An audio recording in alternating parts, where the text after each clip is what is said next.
قال الله تبارك وتعالى في كلامه المجيد أعوذ بالله من الشيطان الرجيم بسم الله الرحمن الرحيم وما لهم ألا يعذبهم الله وهم يصدون عن المسجد الحرام وما كانوا أولياءه إن أولياء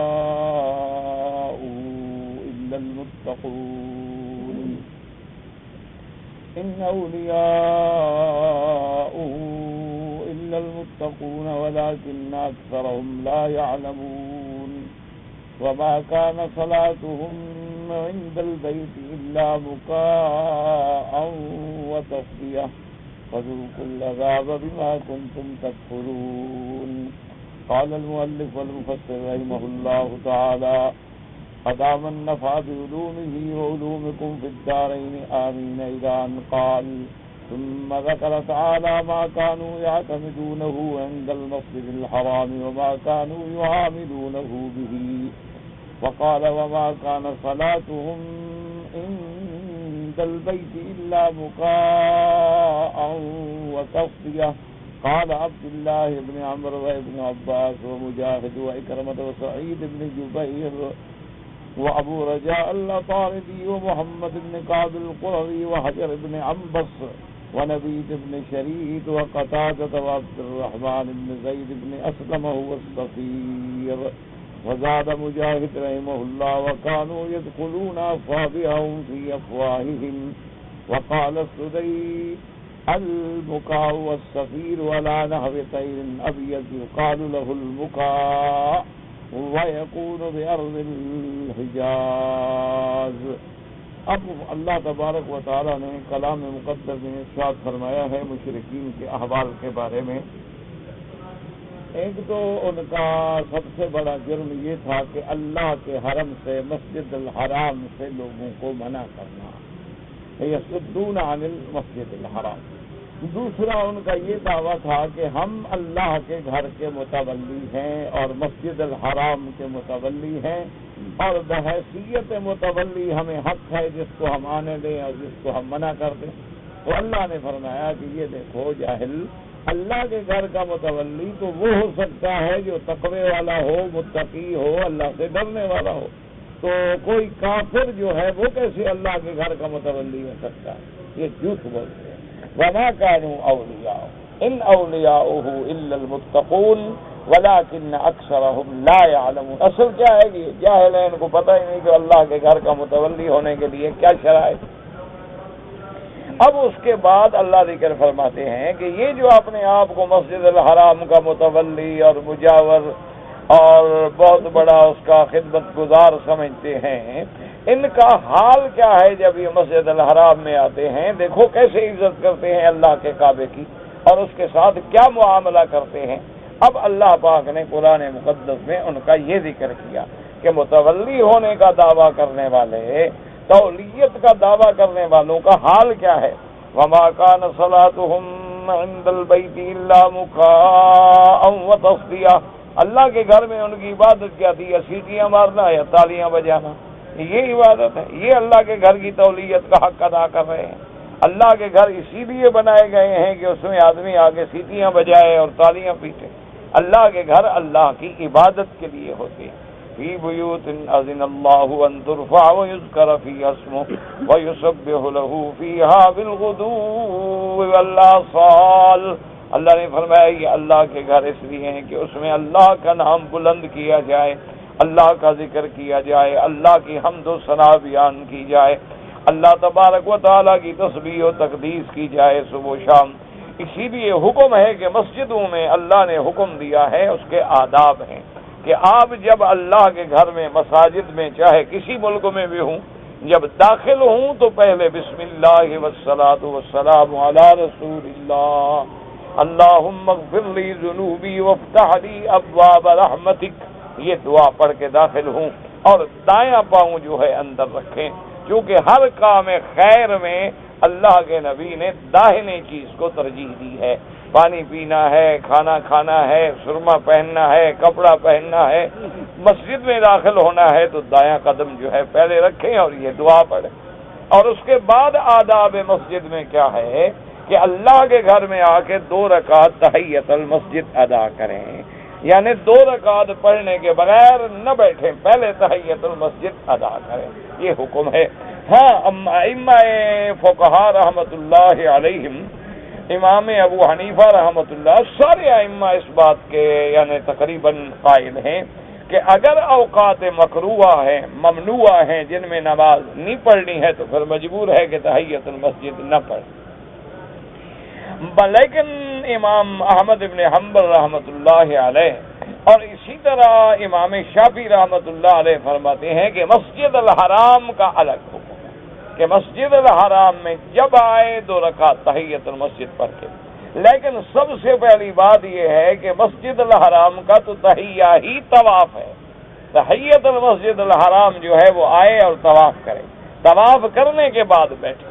اگر طواف کرنے کا ارادہ نہیں ہے یا ہمت نہیں ہے یا گرمی کا وقت ہے یا تھکا ہوا ہے یا نماز کے بعد اس نے فوراً بیچارے نے اپنے کام پہ جانا ہے تو پھر تحیت المسجد پڑھے، تحیت المسجد پڑھے بغیر نہ بیٹھے، یہ آداب مسجد ہے۔ اور اسی طرح اللہ کے مساجد میں یہ حکم ہے کہ جتنی دیر بیٹھنا ہے اللہ کا ذکر کریں، اگر نہیں کر سکتے ہو تو پھر خاموش بیٹھے رہیں۔ اور اسی طرح حدیث مبارک میں یہ حکم ہے کہ اللہ کے گھروں میں یعنی مسجد الحرام ہو یا دنیا کی مطلقاً مسجدیں ہوں، ان میں بیٹھ کے اگر آپ دنیاوی باتیں کرتے ہیں یعنی قصے کہانیاں، اس کا کیا حال ہے بھائی، اس کا کیا حال ہے بھائی، اس کا کیا حال ہے، تو اعمال صالحہ اللہ نے نبی پاک نے فرمایا ایسے گر جاتے ہیں کہ جیسے سوکھا درخت ہو، پتے سوکھ گئے ہوں اور سخت ہوا چلے تو کیسے پتے گریں گے، اسی طرح تمہارے باتیں کرنے سے اعمال صالحہ جو ہے وہ گر جاتے ہیں۔ اس لیے حکم ہے کہ کوئی کلام مباح یعنی ایسی جس میں کوئی گناہ کی بات تو ویسے حرام ہے، یعنی کلام مباح بھی نہ کریں۔ جتنی دیر اللہ کے گھر میں بیٹھیں، اللہ کے گھر میں اللہ کا ذکر کریں، حضور پاک صلی اللہ علیہ وسلم کا ذکر، احادیث مبارک، صحابہ کا ذکر، دین کی باتیں، کچھ نہیں کر سکتے تسبیح، تحمید، تقدیس، اور اگر کچھ بھی نہ کر سکے تو خاموش بیٹھا رہے۔ خاموش بیٹھنا جو ہے یہ بھی عبادت ہے۔ اللہ تبارک و تعالیٰ نے مساجد کے آداب بتلائے، اور اسی طرح میرے آقا نے سرکار دو عالم سیدنا محمد الرسول اللہ صلی اللہ علیہ وسلم نے فرمایا کہ مسجد کے اندر بے شرا جو ہے وہ حرام ہے۔ کسی قسم کی تجارتی بات، اچھا بھی یہ خریدو گے، یہ بیچو گے، یہ کتنے کا لیا ہے، یہ سب چیزیں حرام۔ اور اسی طرح حضور پاک نے فرمایا اگر تم دیکھو کہ مسجد میں کوئی بندہ بیٹھ کے کاروباری باتیں کر رہا ہے، کوئی تجارت کی باتیں کر رہا ہے، تو کہو کہ لا ربح اللہ فی تجارتک، اللہ تمہیں تجارت میں کبھی نفع نہ دے۔ یہ تم اللہ کے گھر میں بیٹھے ہو کہ بزنس کے لیے بیٹھے ہوئے، تو کوئی اسٹاک مارکیٹ کے دفتر میں بیٹھے ہو۔ اور اسی طرح حضور صلی اللہ علیہ وسلم نے فرمایا کہ اگر مسجد میں آ کے کوئی بندہ اعلان کرتا ہے جی میری اپنا اونٹ گم ہو گیا، گھوڑا گم ہو گیا، فلاں چیز گم ہو گئی، تو فرمایا سنو تو کہو لا راد اللہ ذالتک، اللہ یہ تیری گم شدہ چیز جو ہے کبھی نہ ملے۔ کہ یہ اللہ کے گھر اسی لیے کہ تم یہاں کھڑے ہو کے بس صرف یہ چیزیں ڈھونڈتے رہو، اونٹ ڈھونڈتے رہو اور بکریاں ڈھونڈتے رہو اور مال ڈھونڈتے رہو، اور تاکہ لوگ بیٹھے ہیں اکٹھے تو میری چیز مل جائے۔ اس سے بہتر ہے کہ تم اللہ تبارک و تعالیٰ سے دعا کرو کہ اللہم اردد علی ضالتی، تو جب تم اللہ سے دعا کرو گے تو اللہ تبارک و تعالیٰ وہ تمہاری دعائیں قبول فرمائیں۔ تو مسجد کے آداب ہیں، مسجد کے مقام ہے، مسجد کا احترام ہے۔ اس لیے یعنی ایک دفعہ کا عمل ہے کہ کسی نے ناک صاف کیا نا تو ایسے جس کا تو مسجد کی دیوار پہ لگ گیا، تو حضور نے حکم دیا اس کو صاف کیا گیا اور اس جگہ کو صاف کر کے اور باقاعدہ خوشبو لگائی۔ یہ اللہ کے گھر ہیں، اسی لیے حکم ہے کہ مسجد میں بدبودار چیز جیسے سگریٹ کی ڈبیا جیب میں ہے، کوئی تمباکو والی چیز جیب میں ہے، یا آدمی کے کوئی کچے بصل اور لہسن کھائے ہوئے بدبو سے بدبوئیں اٹھ رہی ہیں، یا آدمی نے کبھی کپڑے ہی نہیں دھوئے ماشاءاللہ کہ مولوی جب مریں گے تو دھلائے گا انشاءاللہ العزیز، اور بدن سے بدبوئیں اور لپٹیں اٹھ رہی ہیں، تو یہ گناہ ہے، اور ایسے لوگوں کو مسجد میں آنے سے اللہ کے نبی نے منع کیا کہ اس حال میں اللہ کے گھر میں نہ آؤ کہ تمہارے ساتھ جو نماز پڑھے اس کو نفرت آئے، اور تم اتنا سگریٹ پی پی کے اپنے منہ کو اتنا بدبودار کر چکے ہو کہ ساتھ والا آدمی اگر سبحان ربی الاعلیٰ کہے اور تم نے بھی سبحان ربی الاعلیٰ کے لیے منہ کھولا تو اس کا دماغ بھی اڑ جائے اور وہ بیچارہ بھول جائے کہ میں کیا کہہ رہا تھا. تو اس لیے احکام ہیں، اللہ کے گھر کے آداب ہیں. یہ نہیں ہے کہ منہ اٹھا کے چل پڑو. اسی طرح روایات میں آتا ہے کہ جو مجانین ہیں، یعنی جو لوگ جو ہیں اپنے صحیح العقل نہیں ہیں، اور ان کو بھی مسجد میں مت آنے دو تاکہ مسجد کے آداب کے خلاف کوئی بات نہ ہو جائے. اسی طرح یہ بھی حکم ہے کہ وہ چھوٹے بچے جن کی ناپاک ہو جانے کا خطرہ ہے کہ مسجدوں کو ناپاک کر دیں گے، ان کو بھی منع کیا گیا ہے کہ وہ بھی نہ آئیں تاکہ مسجدوں کے اندر ناپاکی نہ ہو. اسی طرح اللہ نے حکم دیا ہے کہ عورت ایام حیض میں ہے تو مسجد میں داخل نہیں ہو سکتی. عورت ایام نفاس میں ہے تو جب تک پاک نہ ہو جائے، غسل نہ کر لے، اللہ کے گھر میں داخل نہیں ہو سکتی. تو یہ اللہ کے گھر کے آداب ہیں اور اللہ کے گھر کے یہ فرائض ہیں. اور اس کے مقابلے پہ آنا اور سیٹیاں بجانا، اس کے مقابلے پہ آ کے گھڑیال باندھنے اور گھنٹیاں بجانا، یہ اللہ کی مساجد کے ساتھ جو ہے آگے جناب مجرے اور قوالیاں کرنا، یا اللہ کے مساجد کے اندر قبریں بنانا، یا اللہ کے مساجد کے کونے پہ آگے قبریں بنانا تاکہ وہاں لوگ جو ہیں جو نماز کے لیے آئیں اگر اللہ کی عبادت سے فارغ ہوں تو ادھر بھی سجدہ کر کے جائیں، اور وہاں باقاعدہ محفلیں لگانی، جناب آج میں قوالی ہے اور آج فلاں نعت گوئی ہے اور آج فلاں کام، یہ سب چیزیں اللہ کے مساجد میں منع. ہاں وہ نعت جو حضور کی مدح میں ہے، یہ اللہ کی توحید میں ہے، لیکن جس میں کوئی ساز وغیرہ یا گانے بجانے کا عنصر شامل نہیں ہے، جیسے کہ حضرت حسان رضی اللہ تعالی عنہ حضور کی شان میں کھڑے ہو کے مسجد میں پڑھتے تھے، تو وہ ایسی نعتیں سننا اور پڑھنا جو ہے وہ جائز ہے. تو لہذا مساجد کے آداب کا خصوصی خیال رکھیں، اپنے گھر والوں سے، اپنے بچوں سے، اپنی اولادوں سے، اپنے دوستوں سے.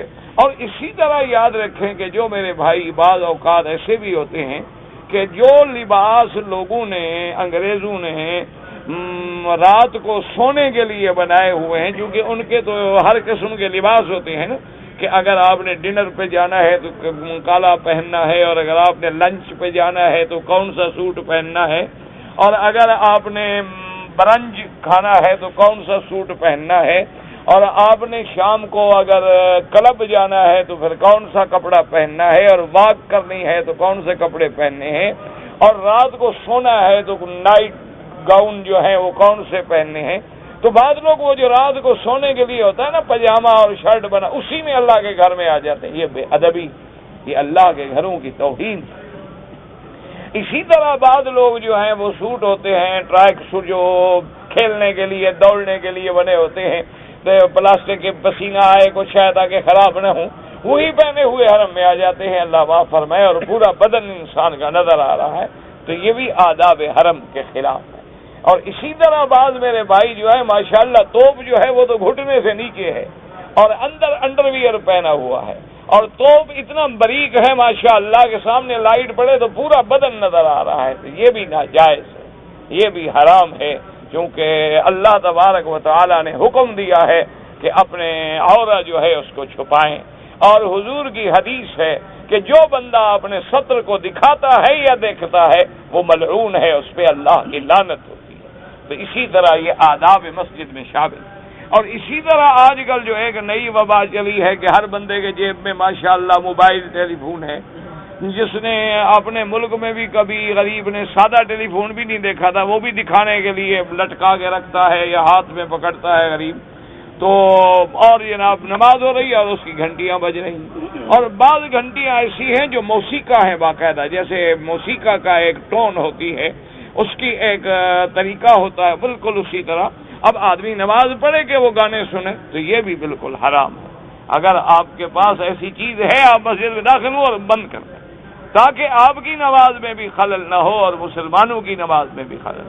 ابھی الحمدللہ اللہ اس حکومت کو جزائے خیر عطا فرمائے، اب وہ تنگ آ گئے ہیں، وہ بیچارے انتظام کر رہے ہیں کہ جب حرم میں آئیں گے تو یہ خود بخود بند ہو جائیں گے، کام ہی نہیں کریں گے. تاکہ کس کس کو کہیں، ہدایت تو مانتا کوئی نہیں، ہر کوئی سمجھتا ہے کہ ڈنڈے کی زبان استعمال کی جائے، اس کے علاوہ تو کوئی بندہ جو ہے وہ ماننے کے لیے تیار نہیں. تو اب وہ اہتمام کر رہے ہیں بیچارے، کوشش کر رہے ہیں تاکہ مسجد الحرام اور مسجد رسول اللہ صلی اللہ علیہ وسلم کے آداب و عزت میں فرق نہ آئے، تاکہ اس ایریے میں آگے وہ خود کام چھوڑ دیں اور کام ہی نہ کر سکیں۔ تو بہرحال یہ آداب مسجد ہیں۔ اب ان کے مقابلے میں دیکھیں کہ کافر کیا کرتے تھے۔ کافر جو ہے جناب آتے تو منہ سے سیٹیاں بجاتے، بعض تالیاں بجاتے اور اسی کو عبادت سمجھتے تھے۔ جیسے آج بھی دیکھیں ہندوؤں کے مندروں میں جائیں تو گھنٹیاں بجاتے ہیں، باقاعدہ گھڑیال بجاتے ہیں، باقاعدہ دیوی دیوتا کے سامنے کھڑے ہو کے بھجن گاتے ہیں۔ فرق اتنا ہے کہ وہ دیوی کے سامنے کھڑے ہوتے ہیں اور ہم قبروں پہ بیٹھ کے قوالی کرتے ہیں۔ وہ سنسکرت میں بھجن گاتے ہیں اور ہم اپنی زبان میں گانا گاتے ہیں، بات وہی ہے تقریباً۔ وہ وہاں بنتی کرتے ہیں اور ہم یہاں بنتی کرتے ہیں، وہ وہاں پھیرے لگاتے ہیں، ہم قبروں کے پھیرے لگاتے ہیں، بات ایک ہی ہے۔ اللہ معاف فرمائے، وہ بھی کفر و شرک کی وادیوں میں کھو گئے ہیں اور ہم بھی شرک و بدعت میں بھٹک گئے ہیں۔ الا من ہداہ اللہ، مگر وہ جن کو اللہ ہدایت عطا فرما دے۔ اسی لیے اللہ نے فرمایا کہ میرا محبوب دیکھو ان کا تعامل تو دیکھو، یہ مسجد الحرام کی عزت کرنے والے کرتے کیا ہے مسجد الحرام میں۔ اب یہاں دو لفظ ہیں، ایک ہے مکاءن اور دوسرا ہے تصدیہ۔ تو مکاء کا کیا معنی ہے؟ اس میں مفسر فرماتے ہیں کہ عبداللہ ابن عمر، حضرت ابن عباس، حضرت مجاہد و اکرمہ سعید ابن جبیر و ابو رجاء العطاردی، محمد ابن کعب القرظی اور سب حضرات جو ہیں رضوان اللہ علیہم اجمعین، وہ فرماتے ہیں کہ مکاء کا معنی ہے سفیر۔ سفیر کا معنی ہوتا ہے سیٹی، سیٹیاں مارنا، منہ سے سیٹیاں بجانا۔ اسی طرح حضرت مجاہد رحمۃ اللہ علیہ نے اس کے ترجمے میں ذرا وضاحت کی ہے۔ وہ کہتے ہیں کانو یدخلون اصابعهم فی افواہہم، کہ وہ اپنے منہ میں انگلیاں دے کے سیٹیاں بجاتے تھے، جیسے آج کل بھی آپ نے دیکھا نا لوگ انگلیاں رکھ کے منہ میں سیٹی بجاتے ہیں، تو اسی کا معنی ہے مکاء۔ اور حضرت سدی فرماتے ہیں کہ مکاء کا معنی ہے سیٹی بجانا، لیکن علی نحو طیر ابیض، ایک سفید رنگ کا پرندہ ہوتا تھا جس کو عرب جانتے ہیں، اس کو کہتے تھے مکاء، اور وہ جو ہے نا وہ بھی ایسے سیٹی مارتا ہے، تو اس کی طرز پہ یہ سیٹی مارتے تھے۔ جیسے ہمارے یہاں بھی لوگ ہوتے ہیں نا، بعض ان کو تجربہ ہوتا ہے کہ جیسے تیتر ہے تو وہ بالکل منہ میں انگلی رکھ کے تیتر کی آواز نکالیں گے، حتیٰ کہ شکار کھیلتے ہیں وہ تیتر کی آواز نکالتے ہیں اور تیتر بیچارے پھنس جاتے ہیں، وہ سمجھتے ہیں کہ تیتر بیٹھا ہوا ہے۔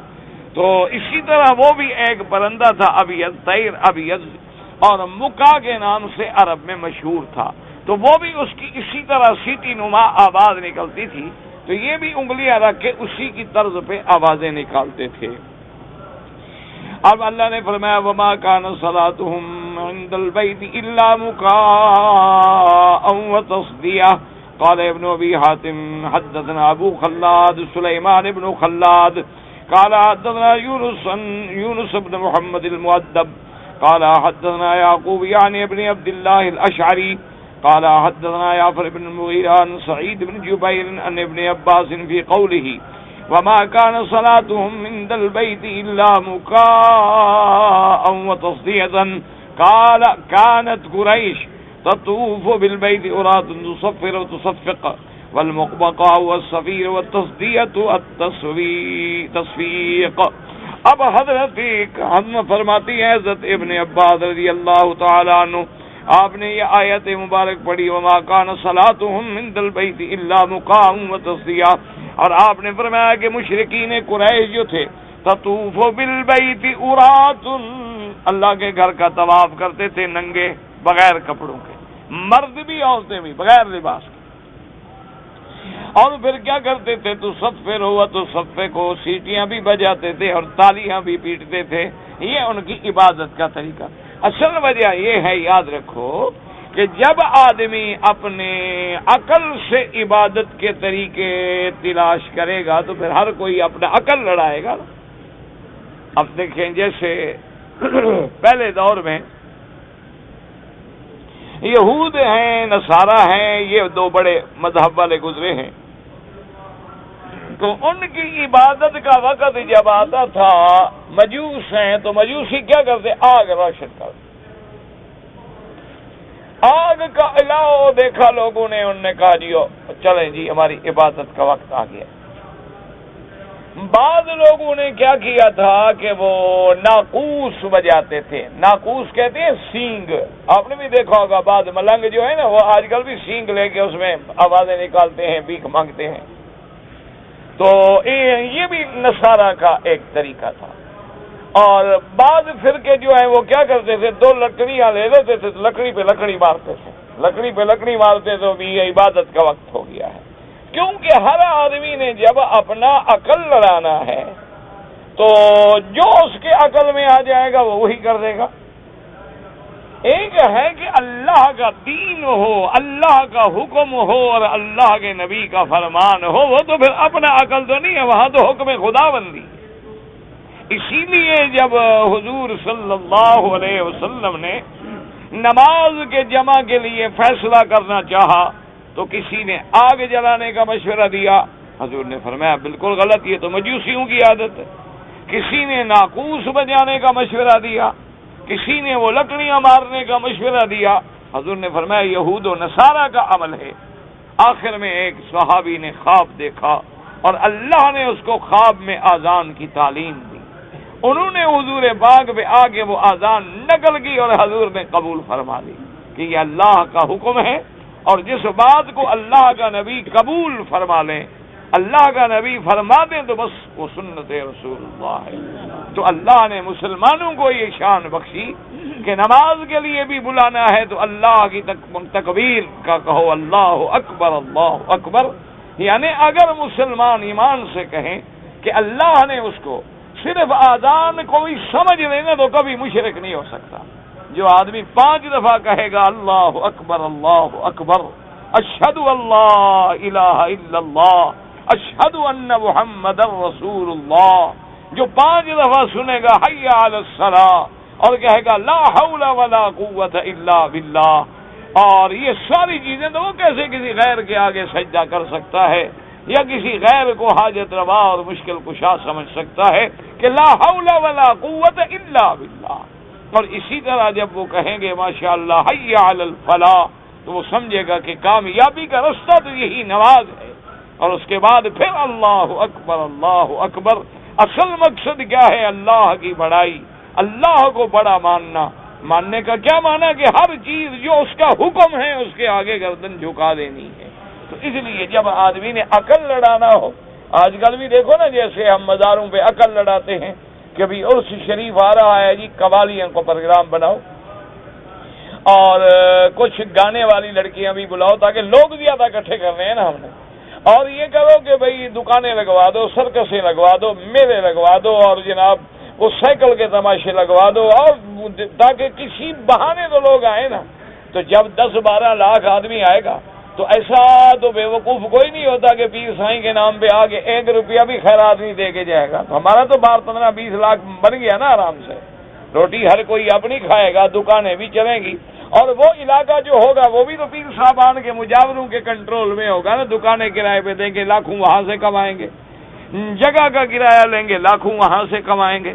کچھ محفلوں میں وصول ہوگا کہ جناب وہ گانے والے گائیں گے یا قوالیاں کریں گے اور یہ جناب نظر اپنی پیش کریں گے حضرت کی خدمت میں.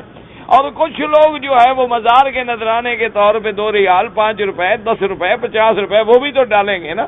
تو ماشاءاللہ اس سے اچھا کاروبار ہے دنیا میں کہ ابھی سالانہ اللہ کی رحمت سے کروڑوں روپے بھی مل جائیں, نہ ٹیکس لگے, نہ اس پہ کوئی دنیا کا محکمہ پوچھ سکے. جو پوچھے تو کافر بن جائے گا. اچھا, یہ اللہ والوں کو بھی چھیڑتے ہیں. اس لیے آج کل تو جناب یہ مقصد یہ ہے نا کہ بھئی اگر کوئی چھوٹا موٹا مدرسہ بنا لو نا تو سمجھو فیکٹری لگ گئی, اور اگر کسی مزار پہ بیٹھ جاؤ تو بس سمجھو مل آنر ہو گئے ہو تم.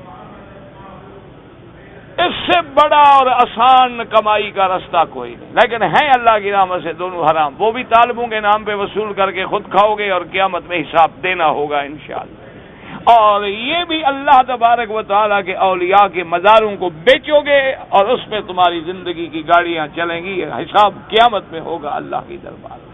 تو اس لیے اللہ نے فرمایا یہ کافر ہیں, یہ متولی ہیں جو مسجدوں میں آ گئے.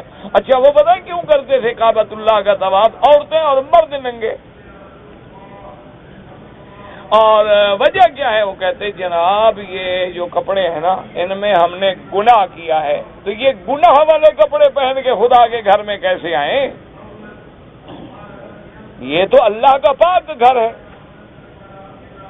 تو لہذا ہمیں یہ گندے کپڑے جو ہیں نا گناہوں والے، اور پتہ نہیں حلال ہیں حرام ہیں، پتہ نہیں کسی نے، ان کو پھینکو۔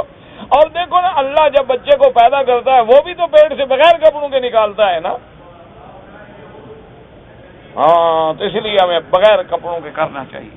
اچھا، ویسے ایک شکر ہے کہ کافروں کو ہم نہیں ٹکرے، ایک یہ بھی شکر کرو، وہ مشرک ضرور تھے لیکن بے حیا نہیں تھے۔ میں ایک بات یاد رکھنا، وہ مشرک تھے، کافر تھے، جہنمی تھے، لیکن بے حیا نہیں تھے کہ عورت ننگی طواف میں ہو تو وہ دیکھتے رہیں۔ اگر ہم ٹکر جاتے نا تو ماشاءاللہ سبق پڑھا دیتے۔ ہم تو پردے والیوں کو نہیں چھوڑتے اور ننگی عورت ہمیں نظر آ جاتی طواف میں۔ وہ لوگ کافر تھے، مشرک تھے، جہنمی تھے، لیکن ساری رات حضور کے گھر کے باہر کھڑے رہے، اندر نہیں گئے۔ بھائی وہ تو قتل کرنے آئے ہیں، جو آدمی قتل کرنے آتا ہے اس کو کیا تھا، اندر چلے جاتے، گھر کے اندر نہیں۔ ہمارا جھگڑا اللہ کے نبی سے ہے، ہمارا مقابلہ اللہ کے پیغمبر سے ہے۔ جب باہر نکلیں گے ہم لڑیں گے، گھر میں کیوں جائیں؟ اس لیے ہمیشہ یاد رکھیں، یعنی وہ ایسے لوگ ہیں کافر، ہیں مشرک، لیکن اس کے باوجود اسی لیے بی بی ہندا جو ہیں ابو سفیان کی بیوی ہیں، اور میرے آقا محبوب دو عالم حبیب کبریا سیدنا محمد مصطفیٰ صلی اللہ علیہ وعلی آلہ واصحابہ وسلم کی چچی ہیں۔ جب حضور نے اسی صفا مروہ پہ بیٹھ کے بیعت لی اور فرمایا کہ بیعت میں شرط ہے اللہ یشرکن باللہ شیئا ولا یسرقنا ولا یزنین، آپ نے فرمایا پہلی بیعت میں شرط ہے کہ اللہ کے ساتھ شرک نہیں کریں گی، چوری نہیں کریں گی خاوند کے مال میں، گھر میں کہ جو خاوند کما کے رکھے شام کو ماں باپ کے گھر پہنچ جائے، بیچارہ ہمیشہ بھیک ہی مانگتا ہے غریب۔ فرمایا وعدہ کرو ولا یسرقنا، چوری نہیں، خبردار۔ اور تیسری شرط کیا تھی؟ ولا یزنینا، اور اگر میرے نبی کی بیعت کرنی ہے تو عہد کرو کہ زنا نہیں کریں گے۔ تو جب حضور نے یہ بات کی تو ہندا سے صبر نہ ہو سکا، وہ بول پڑی، اس نے کہا اب تزنی الحرۃ یا رسول اللہ، یہ دیکھو پہلے ابھی مسلمان ہو رہی ہے، کافر ہے، لیکن فوراً بول پڑی اور کہا اب تزنی الحرۃ یا رسول اللہ۔ اس نے کہا یا رسول اللہ، کوئی شریف عورت زنا کر سکتی ہے؟ یہ بات کیوں کر رہے ہیں آپ؟ ایک عہد لینے کی، اس وعدے لینے کی ضرورت کیا ہے؟ کوئی شریف آدمی، شریف عورت سوچ ہی نہیں سکتی کہ زنا کرے، یعنی کافر ہے لیکن وہ بھی سوچ ہی نہیں سکتے زنا کرے۔ اور آج ذرا گریبان میں جھانک لو، کتنے ہیں جو زنا کو گناہ سمجھتے ہیں، وہ کہتے ہیں یہ تو کوئی بات ہی نہیں ہے، اور کہتے ہیں چھوڑو یار، یہ تو مولویوں نے بنا رکھا ہے، زنا حرام ہے، فلان حرام ہے، کچھ نہیں ہے، اللہ نے مرد عورت اسی لیے بنائی ہے، انجوائے کریں، ٹھیک ہے، کچھ بات ہی نہیں۔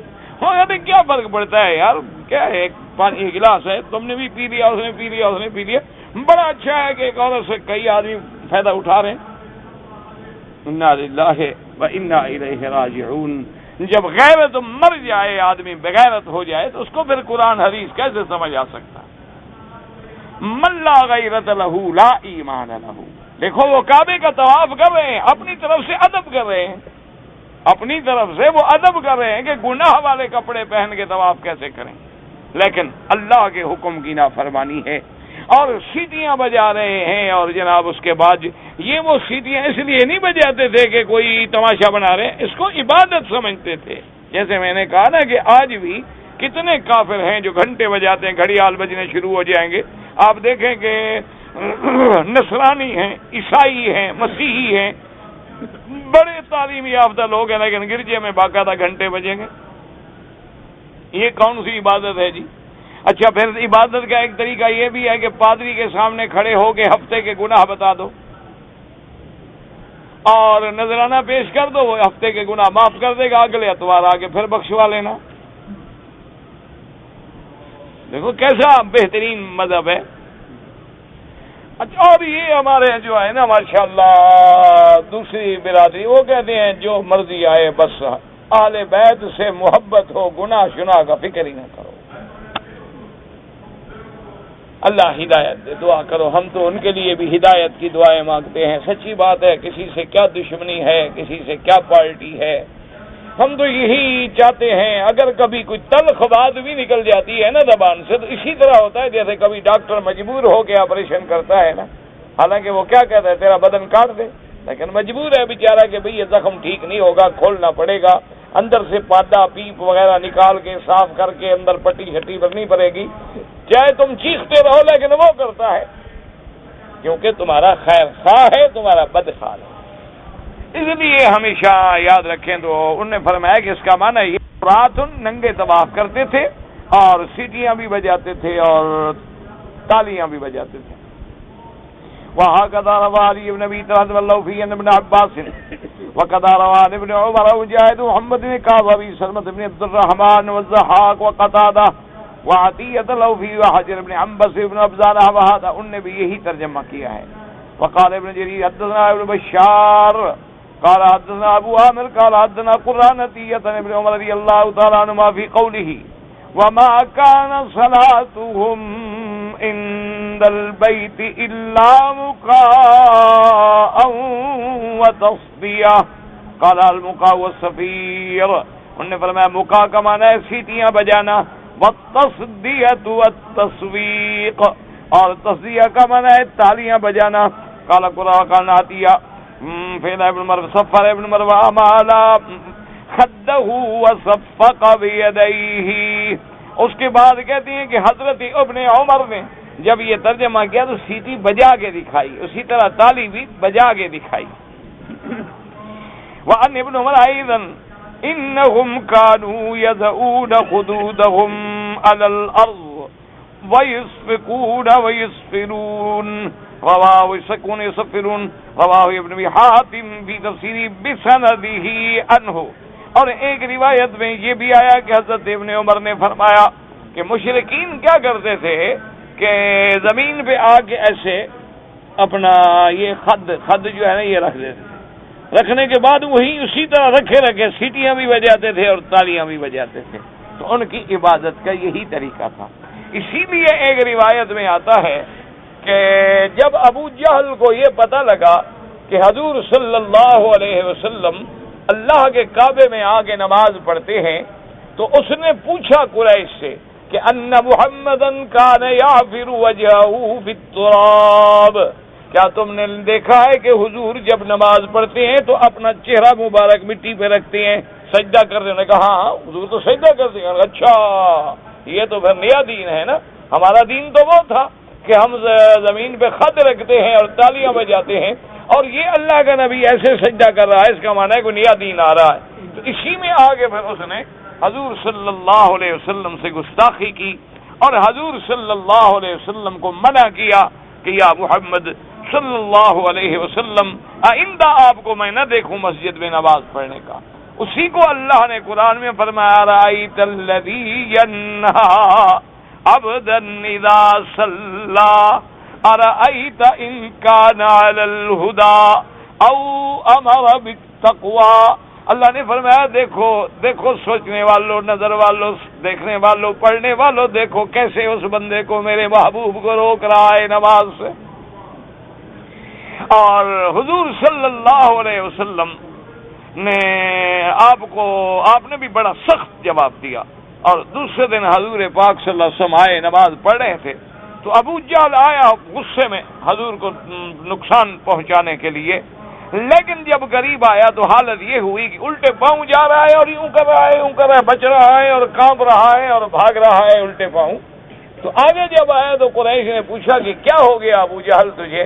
کہتا ہے واللہ بینی و بینہ خندقا وحولا واجنحا، کہتا ہے میں جب قریب گیا تو میرے اور حضور کے درمیان میں ایک آگ کی نہر بہ رہی، اور میں نے تو وہاں ایک ڈرانے والی شکلیں دیکھی، اور میں نے وہاں پروں کی آواز بھی سنی، حضور نے فرمایا واللہ لو دنا منی، اللہ کی قسم ہے اگر آج ابو جہل میرے قریب آتا تو اللہ کے فرشتے اس کی بوٹی بوٹی کر کے پھینک دیتے حرم سے باہر، لیکن بدبخت ہٹ گیا اور قریب نہیں آیا۔ تو اس لیے بہرحال تو کافروں کا ایک طریقہ حضرت عمر نے، حضرت عبداللہ ابن عمر فرماتے ہیں یہ بھی تھا کہ اپنے خد جو ہے وہ زمین پہ رکھ دیتے تھے اپنا، میں نے عرض کیا نا جو عقل جو لڑانا ہے، جو عقل آ گیا، یعنی آپ حیران ہوں گے ابھی بھی اس دور میں، یہ پڑھا لکھا زمانہ ہے، تعلیم ہے، اسکول ہیں، مدرسے ہیں، ابھی بھی ایسی ایسی جگہ موجود ہیں ہمارے ملک میں۔ وہاں ایک جگہ ہے جی، وہاں انہوں نے ایک عبادت کا طریقہ یہ بنایا ہوا ہے کہ ایک قبر ہے وہاں، اور کہتے ہیں جی اس قبر کے ارد جو بندہ پتہ نہیں 3 چکر ہیں یا 7 ہیں، اللہ معاف کرے، ہم نے تو سنا ہے، اللہ بچائے، تو کہتے ہیں ایسے چکر لگائے اور ہنسے نہیں، شرط یہ ہے کہ ہنسے نہیں، بس اس کا کام ہو جائے گا۔ اچھا، بعض جگہ ایسی بھی اب بنائی ہوئی ہیں انہوں نے کہ جی یہ حضرت علی کا قدم ہے اور وہیں آ کے بیچارے بیٹھتے ہیں، قدم دیتے ہیں، حضرت علی کے قدم پہ قدم آ گیا تو بس تم جنت میں گئے سیدھے۔ اللہ تبارک و تعالی رحمت فرمائے، یعنی آپ حیران ہوں گے، اللہ بچائے، اللہ بچائے۔ یعنی میں تو کبھی کبھی سوچتا رہتا ہوں کہ جو ہمارے ملکوں میں شرک اور بدعات اور کفریات اور خرافات رائج ہیں، اگر اللہ آج مکے کے مشرکوں کو زندہ کر دے، اللہ قادر ہے نا، وہ جب دیکھے نا وہ بھی کان بگڑ کے بھاگ جائیں، ہو گئے یار یہ ہمیں بھی نہیں آتے تھے۔ ہمارے ملک میں آپ حیران ہوں گے، میں اللہ کے کعبے میں بیٹھ کے آپ کو بتا رہا ہوں، اب بھی ایک پیر کی جگہ ہے، وہاں پر لکڑیوں کے مرد کے اعضائے تناسل بنے ہوئے بکتے ہیں اور لوگ جا کے خریدتے ہیں۔ انا للہ و انا الیہ، دعا کریں اللہ ان کی ہدایت کے فیصلے کرے۔ اچھا، یہ تو آپ نے عام دیکھا ہوگا نا کہ دلدل شریف کی اوپر کپڑے ڈالتے ہیں، پردے ڈالتے ہیں اور اس کے نیچے سے گزرتے ہیں کہ جس کو حمل نہ ہو نہ نیچے سے گزر جائے، کہتے ہیں عورت کو پیٹ نہ ہو، بچہ نہ ہو، حمل ہو جاتا ہے۔ انا للہ، یعنی ایمان سے کہے کہ یہ تو میرے خیال میں ابو جہل اینڈ کمپنی کو بھی طریقے نہیں آتے ہوں۔ بہرحال جب عقل لڑانا ہے تو ہر آدمی کا عقل بھی اپنا ہے، عبادت بھی اپنی ہے، لیکن جس نے کلمہ پڑھا ہے محمد الرسول اللہ صلی اللہ علیہ وسلم، وہ متبع ہے سنت مصطفیٰ۔ اب دیکھو نا کہ 4 رکعت عشاء ہے، ہم نے حضور پاک سے سیکھی ہے، کوئی مائی کا لال 5 رکعت پڑھ سکتا ہے؟ کوئی آدمی عشاء کی رکعت 4 کے بجائے 3 رکعت پڑھ سکتا ہے؟ کوئی آدمی مغرب کی 3 کے بجائے 4 پڑھ سکتا ہے؟ حالانکہ نماز ہی ہے نا، لیکن نہیں، ہم شریعت کے تابع ہیں، قرآن و حدیث کی تابع ہیں، نہ ہم زیادہ کر سکتے ہیں نہ نقصان کر سکتے ہیں، کیونکہ ہم نے خود تو دین بنایا نہیں، ہم تو دین اسلام اللہ اور اللہ کے رسول کے احکام کے تابع ہیں۔ اب دیکھیں بھی ہر طواف کے لیے 2 رکعت ہیں، یہ نہیں کہ کوئی 4 رکعت اپنی مرضی سے، نہیں، 2 رکعت ہی ہیں جو سنت ہے، جو حضور پاک صلی اللہ علیہ وسلم نے فرما دیا۔ اس لیے مفسر رحمۃ اللہ علیہ فرماتے ہیں کہ حضرت ابن عمر نے دکھایا باقاعدہ کر کے، رواه ابنویات فی تفسیرہ بسندیاً وقال اکرم کان یطوفون بالبیت علی الشمال، اور حضرت اکرمہ کہتی ہیں وہ اللہ کے گھر کا طواف یوں الٹا کرتے تھے، یمین نہیں شمال، یوں کرتے تھے طواف۔ اپنا عقل لڑانا ہے کہ جی یوں بھی پھرنا، نہیں ہم یوں پھریں، مرضی ہے نا۔ اچھا، پہلے حج کرنے کے لیے جاتے تھے تو باقاعدہ وہ عرفات بھی جاتے تھے، بعد میں انہوں نے کہا کہ نہیں جی ہم عرفات میں نہیں جاتے ہیں، ہم مزدلفہ تک جائیں گے، بس ہمارا حج مزدلفہ ہو گیا۔ انہوں نے کہا اللہ کے بندے عرفات ہوں گے، یار سارے لوگ عرفات جاتے ہیں، ہم بھی عرفات جائیں، پھر تو برابر ہو گئے، ہم تو مکے والے ہیں، حمص ہیں اور کعبے کے مجاور ہیں، بس ہمارا حج مزدلفہ میں ہو جاتا ہے۔ یعنی گھر کی مرضی ہے نا، مرضی ہے مزدلفہ میں حج کرو، مرضی ہے عرفات میں کرو۔ اسی لیے ان کا دین جو تھا وہ خود گھڑا ہوا تھا، خود ساختہ تھا۔ قال مجاہد انما كانوا يسمعون ذلك يخطب ذلك النبي صلی اللہ علیہ وسلم، اور حضرت مجاہد نے ایک قول یہ بھی نقل کیا ہے کہ وہ یہ چاہتے تھے مختلف طریقے کر کے تاکہ اللہ کے نبی کی نماز کو جو ہے نعوذ باللہ خراب کریں، یعنی اللہ کے نبی کبھی یہ دیکھیں حضور کہ یار یہ نماز، کبھی یہ دیکھیں یہ نماز، کبھی یہ دیکھیں یہ نماز، یہ پتہ نہیں کہ اللہ کا نبی تو حکم خدا کا پابند ہے، تمہارا پابند تھوڑا ہے وہ۔ وقال الزہری یستہزئون بالمؤمنین، حضرت زہری فرماتے ہیں مقاعن و تصدیہ کا معنی یہ ہے کہ مسلمانوں سے استہزاء کرتے تھے کہ جب صحابہ کو دیکھا تو سیٹیاں ماری، صحابہ کو دیکھا تو ان پہ تاڑیاں بجائیں، تو یہ معنی تھا، یہ نہیں کہ اس کو وہ عبادت سمجھتے تھے۔ حضرت زہری جو ہے انہوں نے یہ فرمایا، اور مسلمانوں کو دیکھ کے سیٹیاں مارنا، مسلمانوں کو دیکھ کے، صحابہ کو دیکھ کے تالیاں پیٹنا، کیونکہ صحابہ غریب تھے، کپڑا نہیں تھا، اور جیسے حضرت بلال ہیں تو آپ کے گلے میں رسی ڈال لیتے اور بازاروں میں پھرواتے تھے، تو لوگ تالیاں بجائے، دیکھو جی وہ دیکھو حضور کا صحابی آ گیا، دیکھو جی مسلمان کا حال دیکھو کیا ہو رہا ہے۔ تو مسلمانوں کے ساتھ یوں استہزاء کرتے تھے، اللہ تبارک و تعالی رحم فرمائے۔ اچھا خدا کی شکر و شان دیکھو کہ یہی ابو جہل جو حضرت بلال رضی اللہ تعالی عنہ اور اسی طرح آل یاسر اور اسی طرح بی بی زنیرہ اور اسی طرح بی بی سمیہ کے گلے میں رسیاں ڈالتا تھا نا، تو اللہ کی شان دیکھیں کہ بدر میں اس کے ساتھ بالکل وہی معاملہ ہوا کہ حضرت عبداللہ ابن مسعود رضی اللہ تعالی عنہ نے جب اس کی گردن کاٹ دی، تو اب حضرت عبداللہ ابن مسعود رضی اللہ تعالی عنہ نے خیال کیا کہ یہ دشمن رسول ہے، میں اس کا سر لے جاؤں حضور کی خدمت میں کہ یہ مر گیا بدبخت۔ تو اب عبداللہ ابن مسعود کمزور آدمی تھے، وہ اتنا بڑا سر تھا پلیت کا، وہ اٹھے ہی نہ۔ تو اب حضرت عبداللہ ابن مسعود جو ہے حیران ہو گئے، انہوں نے کہا یہ بدبخت کا کیا کریں؟ تو پھر انہوں نے تلوار سے اس کے کان میں سوراخ کیا، سوراخ کر کے ایک رسی لیا، اس میں رسی ڈالی اور کتے کی طرح گھسیٹ کے لے گئے۔ اللہ نے وہی عذاب دیا جیسے وہ مسلمانوں کے ساتھ کرتا تھا نا، اللہ تبارک و تعالیٰ نے بھی پھر اس کو وہی عذاب دیا، اسی طرح اس کے سر کو رسی ڈال کے کان میں سوراخ کر کے باندھ کے، جیسے کتے کے کان میں پٹا ڈالتے ہیں نا، اسی طرح گھسیٹ کے لے گئے۔ اسی لیے ہے کہ قلیب بدر میں وہ ڈالے گئے اور بدر کے ایک کنویں میں ان کو ڈال دیا گیا۔ جیسے کہ اللہ کے نبی کے سامنے ابھی لہب کی بیوی جو تھی نا جی، وہ کیا کرتی تھی، وہ رسی لے کے، اتنے بڑے سردار کی بیوی ہے، رسیاں لے کے جاتی اور کانٹے دار جھاڑیاں اکٹھی کر کے لے آتی حضور کے رستے میں بچھانے کے لیے۔ اتنے بڑے سردار کی بیٹی ہے، لیکن اس کے باوجود دشمنی کا عالم یہ ہے کہ خود کانٹے چلنے کے لیے جا رہی ہے نا۔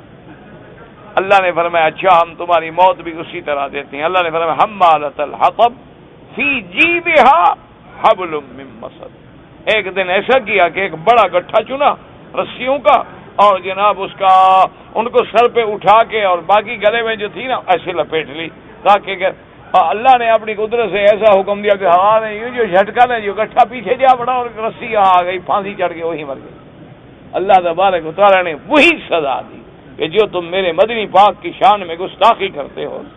اسی لیے ہمیشہ خیال رکھنا، اللہ کے نبی، صحابہ، تابعین، ائمہ محدثین، ائمہ فقہا، اولیاء اللہ، علماء دین اور اللہ کے دین کام کرنے والوں کو کبھی ان کے بارے میں غلط بات نہ کرو، ورنہ اللہ رحمت کرے خاتمے کا خطرہ ہوتا ہے۔ اللہ بچائے، اللہ پاک ہم سب کے حال پہ رحم فرما دیں۔ وعن سعید بن جبیر وعبد الرحمن بن زید وتصدیہ قال صدهم الناس عن سبیل اللہ، انہوں نے کہا تصدیہ کا معنی یہ ہے کہ وہ لوگوں کو روکتے تھے اللہ کے راستے سے، جیسے یصدون عن سبیل اللہ۔ قوله فذوقوا العذاب بما كنتم تکفرون۔ قال الضحاک بن جریج محمد اسحاق وما اصابهم يوم بدر من القتل والسبي، اللہ نے فرمایا پھر چکھو عذاب بسبب اس کے جو تم کفر کرتے تھے۔ یہ حضرت ضحاک بن جریج محمد اسحاق فرماتی ہیں کہ یہ وہ عذاب ہے جو بدر والے دن اللہ نے کافروں کو دیا ہے، وہ ان کے 70 قتل بھی ہوئے اور قید بھی ہوئے۔ واختار ابن جیبر حق غیرہ وقال ابن ابی حاتم حدثنا ابی قال حدثنا ابن ابی عمر قال حدثنا سفیان بن نجیح عن مجاہد قال عذاب اہل القتال بالسیف وعذاب اہل التکذیب بالسیئۃ والزلزلہ۔ حضرت مجاہد فرماتے ہیں کہ وہ لوگ جو ماننے والے ہیں ان کا تو ایک عذاب آتا ہے تلوار کے ساتھ، اور جو اہل تکذیب نہ ماننے والے ہیں، بالکل منکر ہیں، ان کا عذاب ہوتا ہے زلازل کے ساتھ اور چیخ کے ساتھ۔ کہ بعض قومیں ایسے بالکل خدا کو مانتی نہیں، اقرار ہی نہیں، ایک ہے مانتے تو ہیں لیکن مشرک ہے، تو انہوں نے کہا ان کا عذاب تلوار سے ہے، تو ان کو اللہ نے بدر میں تلوار سے عذاب دیا۔ بہرحال اللہ عالم، پہلے اقوال جو ہیں وہی زیادہ اس کو مفسرین نے ذکر فرمایا ہے، اللہ جانتے ہیں۔ میرے والد مرحوم نے 30,000 ریال لقطہ ملا تھا، یا 3,000 ریال، اللہ عالم۔ اس نے اپنی مرضی سے تمام رقم جو ہے وہ خرچ کر دیا۔ بہرحال اب آپ اولاد ہیں، ان کو خرچ نہیں کرنا چاہیے تھا اگر وہ صاحب جائیداد، اگر وہ غریب تھے، مسکین تھے اور اپنے غربت پہ خرچ کر دیا تو اللہ معاف کر دے، اور اگر وہ کھانے پینے کی حاجت طاقت رکھتے تھے پھر بھی انہوں نے وہ لقطے کی رقم جو ہے اس کو ایسے اپنے قابو میں خرچ کر دیا ہے، تو بہتر یہ ہے کہ اتنے پیسے جو ہیں اب آپ لوگ خیرات کر دیں تاکہ آپ کے والد جو ہے وہ قیامت میں مواخذے سے بچ جائیں۔ اولاد صالح کا معنی ہی یہی ہوتا ہے کہ اپنے ماں باپ کو چھڑائے۔ دیکھو نا، اگر تمہارے باپ کو دنیا میں کوئی قرضے میں پکڑ لے تو حیا والا بیٹا تو بھاگے گا نا، زمین بھی بیچے گا، جائیداد بھی بیچے گا، باپ کو چھڑائے گا، تو اللہ کے پکڑ سے بھی تو چھڑانا چاہیے۔ تو لوگ نماز میں سورت فاتحہ مقتدی نہیں پڑھتے، ان کی بھی نماز ہو جاتی ہے، اور جیسے کہ احناف امام ابو حنیفہ رحمۃ اللہ علیہ فرماتے ہیں کہ امام کے پیچھے مقتدی کو فاتحہ پڑھنے کی ضرورت نہیں ہے، امام کا پڑھنا جو ہے کافی ہے، کیونکہ ایک حدیث مبارک میں ہے کہ جس کا امام ہو امام کا پڑھنا مقتدی کا پڑھنا ہے، اور اسی طرح مسلم میں حدیث ہے کہ جب امام پڑھے تو مقتدی چپ رہے۔ لیکن امام شافعی فرماتے ہیں پڑھا کرے تو کوئی ایسی بات نہیں ہے، کوئی جھگڑے کے مسئلے نہیں ہیں، اللہ سے دعا کرو اللہ جھگڑوں سے بچائے۔ اسی طرح جناب طواف اگر ختم کرنے کے بعد اذان عصر ہو گئی تو آدمی نے طواف کی 2 رکعت پڑھنی، 4 سنتیں پڑھنی اور پھر فجر نماز پڑھی، کوئی بات نہیں، کوئی حرج نہیں، کیونکہ عصر کے بعد منع ہے۔ عصر سے پہلے اس نے پڑھ لیا ہے تو کوئی بات نہیں۔ اور باقی ائمہ کے نزدیک تو حرم میں کسی وقت بھی منع نہیں۔ ہم اپنی والدہ کا عرس کرتے ہیں، ماشاءاللہ یہ بدعت ہے، اللہ کے بندے تم ویسے قرآن پڑھ کے ماں کے لیے دعا کیا کرو، باقی ہر سال مقرر کر کے عرس کرنا بدعت ہے اور بجائے ثواب کے گناہ ہوتا ہے۔ میرے 6 بچے ہیں، 4 تو پیر کے مرید ہو چکے ہیں، وہ بھی عرس والا پیر ہے تو فی امان اللہ ہو گئے، اگر سنت والا پیر ہے تو الحمدللہ، اگر وہ بدعت والا پیر ہے تو ایسے پیر کی بیعت کرنا حرام ہے، ناجائز۔ سورۃ الحج کے سجدے میں اختلاف ہے، امام شافعی کے نزدیک ہے، باقیوں کے نزدیک نہیں، یہ کر لو تو کیا ہے یا نہیں کر، اللہ کے بندے یہ اعلیٰ اولا کے مسئلے ہوتے ہیں، جھگڑے کے مسئلے ہیں ہی نہیں، یہ تو ہم بلا وجہ لوگوں نے جھگڑے بنا رکھے ہیں۔ اگر آدمی کو اللہ داڑھی رکھنے کی توفیق دے بالکل سنت ہے، اور مونچھیں منڈائے، منڈانے کا معنی یہ نہیں ہوتا کہ اس طرح پھیر دے، تھوڑی تھوڑی نظر آنی چاہیے، مسئلہ بھی نہ کرے۔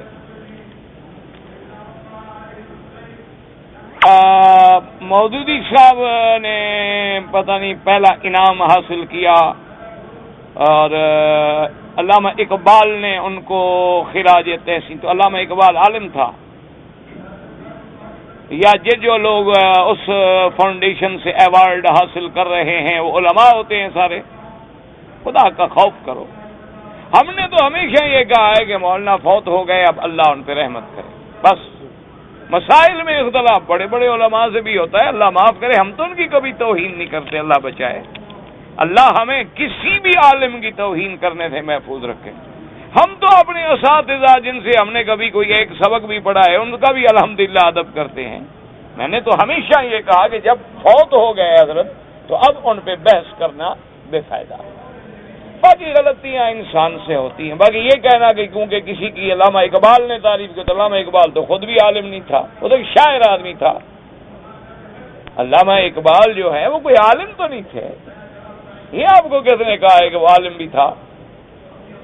وہ تو بیچارہ شاعر آدمی تھا۔ بہرحال اللہ نے اس کو بڑی سمجھ دی تھی، اللہ نے اس کو قرآن کی اور دین کی محبت دی تھی، لیکن اس کا معنی یہ تو نہیں کہ وہ عالم ہو۔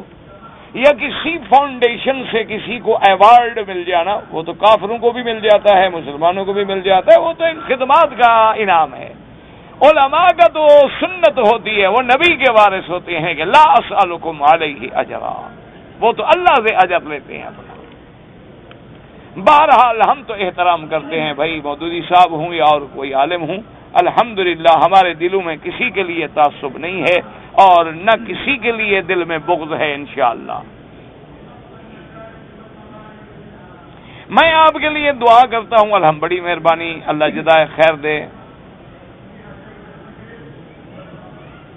حجاج تو بہت بعد میں پیدا ہوا اور قرآن پہلے نازل ہوا، تو حجاج نے کیسے زبر دیکھو، عقل کی بات ہے بھائی۔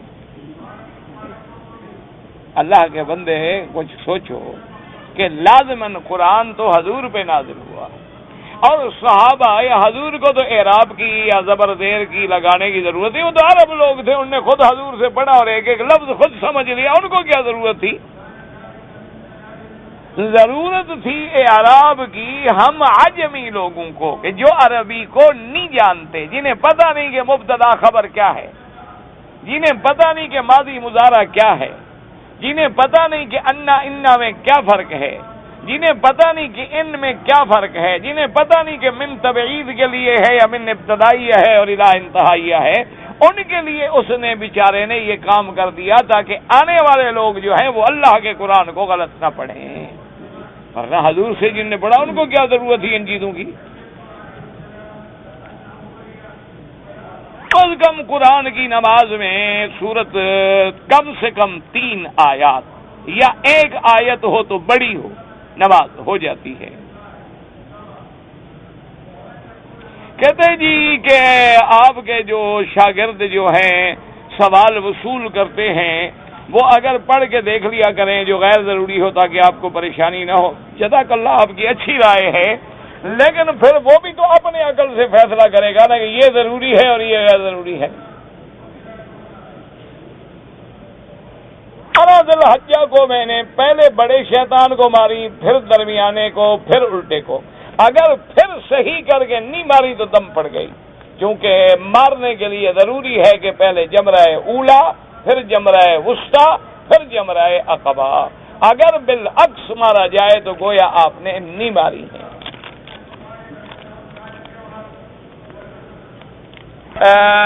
اب یوں بات یاد رکھیں کہ چچے کی لڑکی سے رشتہ طے ہو گیا، آپ نے دادی کا دودھ پینے سے آپ نے پیا ہے تو دادی کی آپ کی گویا ماں بن گئی، تو اس کی جتنی لڑکیاں لڑکے ہیں وہ آپ کے بھائی بہن بن جائیں گے، باقی تھوڑے بنیں گے، یا اس کی اور کوئی بیٹی اس کی وہ لڑکی ہے تو کوئی حرج نہیں۔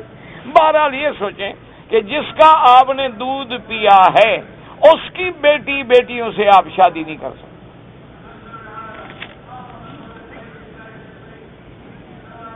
اگر نماز میں 4 کے بجائے 3 رکعت پڑھی تو سجدہ سہو کرے، نہیں کیا تو پھر نماز لوٹائے۔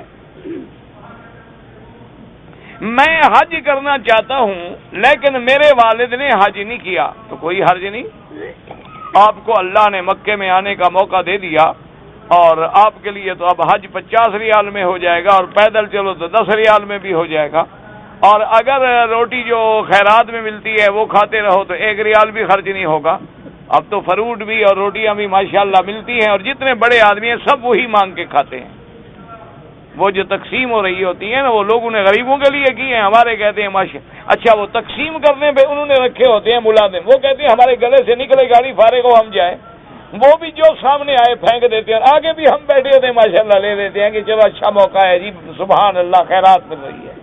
اللہ کے بندے مستحق کو تو کھاؤ ورنہ غریبوں کو دو، تم تو خود خیرات کرو، تم تو اپنے پیسے لگا کے اس دن لوگوں کو کھلاؤ، نہ کہ لوگوں کے پیسوں کی خیرات کھاتے رہو۔ بہرحال تم حج کرو، والد کے حج نہ کرنے سے تمہارے حج میں کوئی حرج نہیں۔ کیا ہر پیغمبر بکری چرائے؟ ہاں جی چرائے، یہ سنت ہے۔ بہرحال حضور پاک نے چرائی صلی اللہ علیہ وسلم۔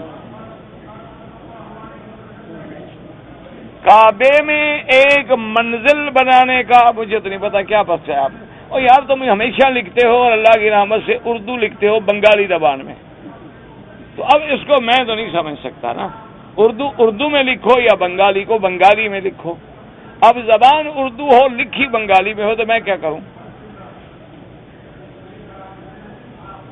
اگر کوئی آدمی طواف کے 2 رکعت جو ہیں افضل یہ ہے کہ مقام ابراہیم کے پیچھے پڑے جائیں، واتخذوا من مقام ابراہیم مصلی، یہ افضل ہے، اولا ہے۔ اور حضور کے زمانے میں تو مقام ابراہیم یہاں تھا ہی نہیں، وہ تو کعبۃ اللہ کے قریب تھا، یہ تو بعد میں سیل آئی اور مقام ابراہیم جو ہے پیچھے چلا گیا۔ بہرحال اب بھی حکم یہی ہے کہ افضل یہ ہے کہ طواف کے بعد 2 رکعت مقام ابراہیم کے پیچھے پڑھیں، جہاں موقع ملے، جتنا پیچھے ملے، قریب ملے، اچھی بات ہے۔ لیکن اگر مقام ابراہیم پہ موقع نہ ملے، آپ حتیم میں آگے 2 رکعت پڑھ لیں، چونکہ وہ بھی کعبۃ اللہ کے اندر کا حصہ ہے اور وہ بھی ایک بہت بڑا برکتوں والا مقام ہے۔ اور اگر وہاں بھی رش ہو اور موقع نہ ملے تو پورے طواف کی جو جگہ ہے جہاں مرضی آئے کھڑے ہو کے 2 رکعت پڑھ لیں، اور اگر بفرض محال آپ کو 2 رکعت پڑھنے یاد ہی نہیں رہے، گھر چلے گئے، وہاں پڑھ لیں، کوئی بات نہیں۔